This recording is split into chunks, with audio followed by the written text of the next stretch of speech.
देखती आंखों सुनते कानों को तारिक अजीज का सलाम। ये वो अल्फाज हैं जो हमेशा हमारे दिलों में रहेंगे। आज तारिक अजीज साहब 85 साल की उम्र में इस दुनिया से रुखसत हो गए। अगर देखा जाए तो पाकिस्तान में ये जो गेमिंग का ट्रेंड है, यानी कि जो आज गेमिंग शो चल रहे हैं आपके मुख्तलिफ चैनल्स पे, तो नंबर वन तारिक अजीज साहब ने सेट किया था। तारिक अजीज साहब ने रेडियो से स्टार्ट किया था पाकिस्तान में, और उनकी शोहरत, जो वजह शोहरत बनी, वो नीलाम घर पीटीवी से है। कोई ऐसा फर्द नहीं होगा आप में से भी या मुझ में से भी कि जिसने वो नीलाम घर ना देखा हो। हम तो भी यंग हैं और हमें दुख मतलब उस तरह का नहीं होगा कि मतलब ठीक है चले गए, लेकिन अगर आप अपने पेरेंट्स से पूछें तो वो जानते होंगे कि तारिक अजीज साहब कौन है। और उनकी बड़ी खिदमात है इस मुल्क के लिए। उन्होंने बहुत कुछ किया इस मुल्क के लिए। उनका स्टार्ट करने का जो अंदाज वो कुछ यूं है। इब्तदा है रब जलील के बाबरकत नाम से, जो दिलों के भेद खूब जानता है। देखती आंखों सुनते कानों आपको इकरा और तारिक अजीज का सलाम पहुंचे। आप तारिक अजीज को जानते हैं तो पाकिस्तान के फर्स्ट मेल कह लें कि जो न्यूज़ कास्टर हैं तारिक अजीज साहब थे। और बहुत से मशहूर लोग, मशहूर ज़माना लोग आप ही के शो में से बन के निकले, जिनमें से इकराल हसन साहब जो इस वक्त AR पे प्रोग्राम करते हैं। तो ज़रा ये चेक कीजिएगा, उनके थोड़े से शेर हैं। सबूत देंगे वफा का यूं इश्तबाह गलत, मिला के खाक में रख देंगे हर सिपाही गलत, और बरब्बे काबा हम आंखें निकाल छोड़ेंगे, उठी जो मुल्क की जानिब कोई निगाह गलत। जी, तो मैं इसका कंपैरिजन आज आपके सामने कुछ यूं करना चाहूँगा कि आजकल के गेम शो आपके सामने, आमिर भाई आम खाएगा आम, जरा चेक कर क्लिप। अभी नहीं हम भाई आम खाएगा, आम खाएगा, आम खाएगा, आम खाएगा, आम हाँ? खाओ। उसके अलावा ये ARY का जीतो पाकिस्तान, और इसके साथ बोल न्यूज़ की ये गेम। अगर इन सब का कंपैरिजन किया जाए तो तारिक अजीज साहब के प्रोग्राम के सिफर भी नहीं है। क्योंकि तारिक अजीज साहब का जो बोलने का अंदाज था ना, वो कमाल किस्म का था। वो अगर किसी ब्रांड की नुमाइश भी करते थे या ब्रांड की उसकी प्रमोशन भी करते थे, तो उनका बोलने का अंदाज था जो कि कुछ यूं है। गोफी जिमसिम चियो स्टिक ने, गोफी जिमसिम चियो स्टिक। सवाल है तो इनके इस तरह से अल्फाज बोले जाते थे कि ये हर बंदा महसूस करता था।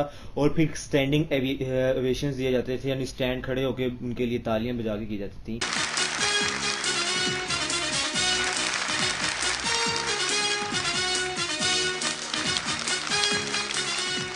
और आजकल के जो गेमिंग शो है, अगर उनका कंपैरिजन किया जाए तो वो सिफर है।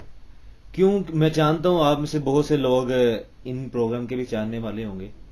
जीतो पाकिस्तान, बोल जीत की जो गेम है, और आमिर भाई साहब के जो प्रोग्राम है, मैं भी उनका शौकीन रहा हूँ, ऐसी कोई बात नहीं है। लेकिन तारिक अजीज साहब के शो की एक खास बात, अगर आपने वहां मेहरान घारी जीतनी होती थी ना, तो आपको स्टार्टिंग डे से लेके एंड तक जद्दोजहद करके तो फिर आपको वो मेहरान मिलनी है।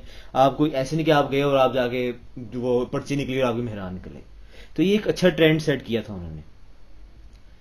और अगर अब आप देखें तो हमारी कौम का एक किस्म का, मैं जो समझता हूँ, ये मेरा एक अपना पॉइंट ऑफ व्यू है, इस पर किसी का भी इख्तलाफ हो सकता है, हर बंदे के अपना एक पॉइंट ऑफ व्यू होता है।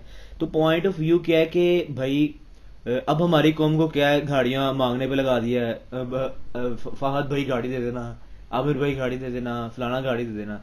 तो तारिक अजीज साहब ने वो ट्रेंड सेट किया कि भाई आपने अगर गाड़ी लेनी है ना, तो ऐसे नहीं आप जाओगे कि ले ली। आपको टाइम स्पेंड करना पड़ेगा, अपनी मेहनत दिखानी पड़ेगी, और फिर आप जाके कामयाब होंगे।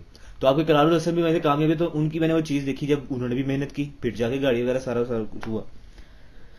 तो बात इस करने का मकसद ये है कि जो लेजेंड्स होते हैं उनकी जगह कोई नहीं ले सकता। और ये पेरेंट्स आपके बेहतरीन जानते होंगे लेजेंड्स को।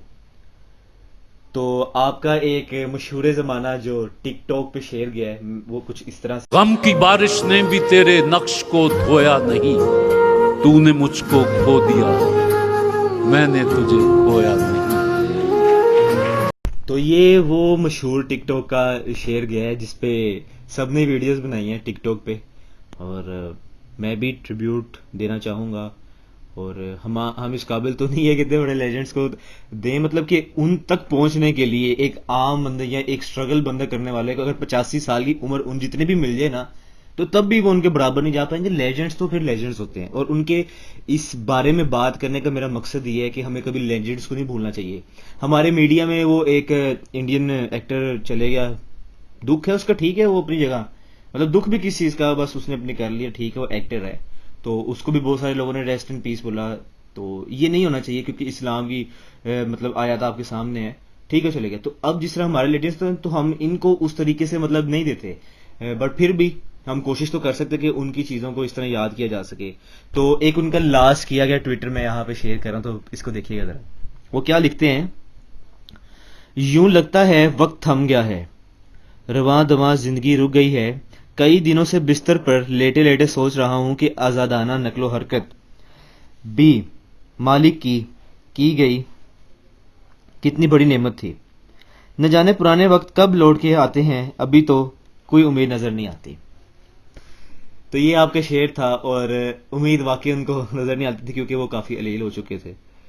तो मैं आखिर में यही कहना चाहूंगा, इस वीडियो का इतना ही है कि अल्लाह पाक से दुआ है, अल्लाह पाक उनको करवट करवट जन्नत नसीब करे, और यकीनन वो इंशाल्लाह जन्नत में ही होंगे, क्योंकि जिस इंसान का कोई ऐब ना हो तो वो इंशाल्लाह सही है। तो हमारी दुआ है अल्लाह पाक उनको जन्नत में जगह दे। और अगर मेरी किसी भी बात से किसी को भी कोई दुख या दिलाजारी हुई है तो मैं माफ़ी चाहता हूँ। ये मेरा अपना पॉइंट ऑफ व्यू है, आप मेरे पॉइंट से इख्तिलाफ कर सकते हैं। तो अगर मेरी वीडियो पसंद आई है आपको, और तो नीचे चैनल को सब्सक्राइब कर दें, शेयर कर दें, लाइक कर दें। भाई अगर मेहनत कर रहा है तो उसको उसका सिला मिलना चाहिए, और सिला सिर्फ अल्लाह से है। तो बस आप सपोर्ट कर सकते हो मुझे कि भाई हम आपके साथ हैं। तो जिस भाई को पसंद नहीं आ रही डिसलाइक करें, डोंट बी वरी। तो वो मुझे, बल्कि मेरे लिए ठीक होगा कि मतलब मुझे नहीं पसंद आया तो कोई मसला नहीं। तो हम मेहनत करते रहेंगे और अल्लाह पाक खैर करने वाला है। तो मुझे अपनी दुआओं में याद रखिएगा, और तारिक साहब के लिए दुआ करिएगा। तो अपना और अपने घर वालों का रखिएगा ख्याल। मुझे दीजिए इजाज़त, अल्लाह हाफिज़। गम की बारिश ने भी तेरे नक्श को धोया नहीं, तूने मुझको खो दिया, मैंने तुझे खोया नहीं।